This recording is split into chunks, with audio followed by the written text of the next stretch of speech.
दास्तान खौफ की। शॉर्टकट वाली सड़क और वो साया। रात के करीबन 1 बज रहे होंगे और अनुराग अपने दोस्तों के साथ नेपाल से बिहार के पूर्णिया लौट रहा था। दिसंबर की सर्द रात और दूर दूर तक सिर्फ काला अंधेरा ही अंधेरा। कोहरे की हल्की चादर भी अब चढ़ने लगी थी। गहरे सन्नाटे ने सुनसान सड़क को घेर रखा था। काले बादल आसमान में मंडरा रहे थे और दूर दूर तक खामोशी छाई हुई थी। इनोवा की आगे वाली सीट पर ड्राइवर के साथ अनुराग बैठा हुआ था और बीच में पवन, प्रांजल और ऐश्वर्या। पीछे वाली सीट पर अमृतांशु अकेले आराम कर रहा था। गपशप के बीच अचानक से ऐश्वर्या ने हंसते हुए बोला, अरे यार गाँव में भूत प्रेत और चुड़ैल होती है ना, कैसे दिखते हैं ये? क्या सच में होते हैं या ऐसे ही लोगों का वहम है? तभी अमृतांशु ठहाके लगाते हुए बोला, चुड़ैल बिल्कुल तेरी तरह दिखती है। सर्दी सितम ढा रही थी और गाड़ी के अंदर भी ठंड से बुरा हाल था। अमृतांशु की इस बात ने सभी को कुछ समय के लिए हंसी में बांध दिया था। गाड़ी के बाहर मौसम जितना शांत था, गाड़ी के अंदर भूत प्रेत को लेकर उतना ही माहौल गर्मा गर्म बहस में बदलने लगा था। अंधेरा ज़्यादा होने के कारण ड्राइवर गाड़ी को धीरे धीरे ही चला रहा था। अचानक से ऐसा लगा कि एक तेज हवा का झोंका आया हो और एक पूरा का पूरा पेड़ गाड़ी के सामने झुक गया हो। ड्राइवर जब तक ब्रेक लगाता उससे पहले सब कुछ पहले जैसा ही शांत हो गया। अनुराग को ऐसा लगा कि शायद उसे झपकी आ गई थी और उसे कुछ सपना दिखा है, लेकिन बाकी दोस्तों ने भी कुछ ऐसा ही महसूस किया। ये लोग जब तक कुछ समझ पाते, अचानक से गाड़ी के सामने काफ़ी तेज गति से एक साया रोड क्रॉस कर गया।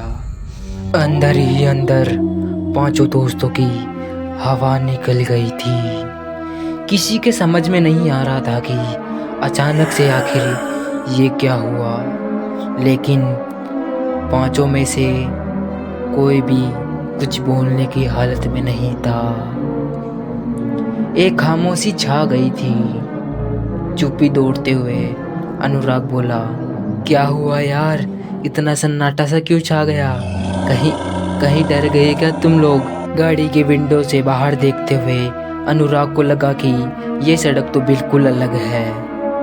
सुनसान सड़क और एक तरफ दूर दूर तक फैली हुई नदी और दूसरी तरफ गहरा अंधेरा जंगल। रास्ता भी वन वे था। अनुराग ने ड्राइवर से बोला, ये रास्ता तो बिल्कुल भी हाईवे जैसा नहीं लग रहा है। हम शाम को जिस रास्ते से आए थे वो तो हाईवे था ना? ड्राइवर डरते हुए बोला, भैया भैया ये तो शॉर्ट रास्ता है, हाईवे तो हमने पीछे ही छोड़ दिया। अभी यह लोग कुछ सोचते समझते कि अचानक से बीच सड़क पर फिर से एक साया दिखाई देने लगा। दूर से देखने पर ऐसा लग रहा था कि मानो वो किसी का इंतजार कर रहा हो। आसपास ना कोई बस्ती थी ना किसी का घर। इस सुनसान शॉर्ट रास्ते पर ना तो स्ट्रीट लाइट थी और बादलों की वजह से ना तो चांद की रोशनी। करीब 100-150 मीटर पर जब ड्राइवर ने टिबर मारा तो सामने कुछ भी नहीं था। सभी के सभी हैरान थे कि अभी अभी तो बीच सड़क पर किसी का साया दिख रहा था, अब अचानक से वो साया कहाँ गायब हो गया। अचानक से गाड़ी के पिछले वाले दरवाजे पर किसी के हाथ मारने की आवाज़ आई। अमृतांशु ने पीछे मुड़कर देखा, लेकिन वहाँ कोई नहीं था। ये सब सोचकर अनुराग और उसके दोस्त इतना डर गए थे कि उनके चेहरे पसीने से भीग गए थे और सभी के हाथ पांव कांपने लग गए थे। कोई समझ नहीं पा रहा था कि आखिर क्या करे। सभी दोस्तों को ये तो एहसास हो रहा था कि कुछ तो गड़बड़ है, लेकिन कोई भी किसी से बोलने की हालत में नहीं था। अनुराग ने ड्राइवर को गाड़ी तेज भगाने के लिए कहा। अभी गाड़ी 200-300 मीटर आगे गई होगी कि अमृतांशु अजीब अजीब हरकतें करने लगा। कभी वो अपने सिर को गाड़ी के शीशे पर मार रहा था और कभी अपने ही हाथों से अपना गला दबा रहा था और अलग अलग तरह की आवाज़ें निकाल रहा था।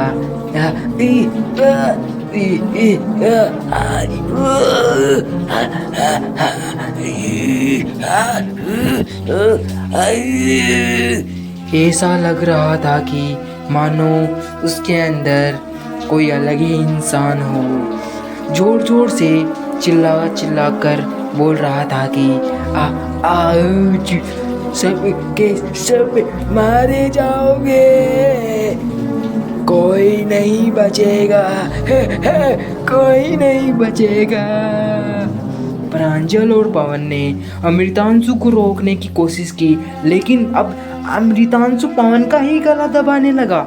अमृतांशु कुछ सेकंड बाद नॉर्मल होते हुए बोला, भाई भाई मेरे बगल में कोई है, वो ही ये सब करवा रहा है, मैं कुछ नहीं कर रहा, मैं कुछ नहीं कर रहा। लेकिन बाकी दोस्तों को वहाँ उन सभी के अलावा कोई भी दिखाई नहीं दे रहा था।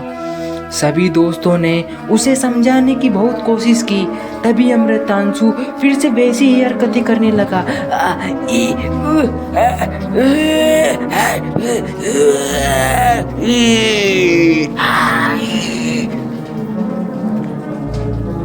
गाड़ी तेजी से दौड़ रही थी, लेकिन अमृतांशु को कंट्रोल करना उन सभी दोस्तों के लिए मुश्किल हो रहा था। अचानक से अमृतांशु ने गाड़ी के पीछे वाला दरवाज़ा खोलकर गाड़ी से नीचे कूद गया।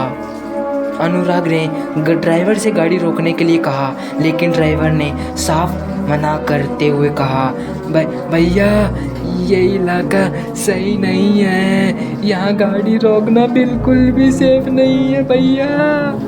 अच्छा हुआ वो गाड़ी से बाहर चले गए, अगर हम गाड़ी रोकेंगे तो हम सब के सब मारे जाएंगे भैया। ड्राइवर ने गाड़ी तेज करने की कोशिश की, लेकिन अचानक से गाड़ी की लाइट बंद हो गई और गाड़ी वहीं की वहीं रुक गई। अमृतांशु पीछे ही छूट चुका था। अनुराग और उसके बाकी के दोस्त बचाओ बचाओ चिल्ला रहे थे, लेकिन इस सुनसान और वीरान सड़क पर उन सभी की चीख पुकार सुनने वाला दूर दूर तक कोई नहीं था।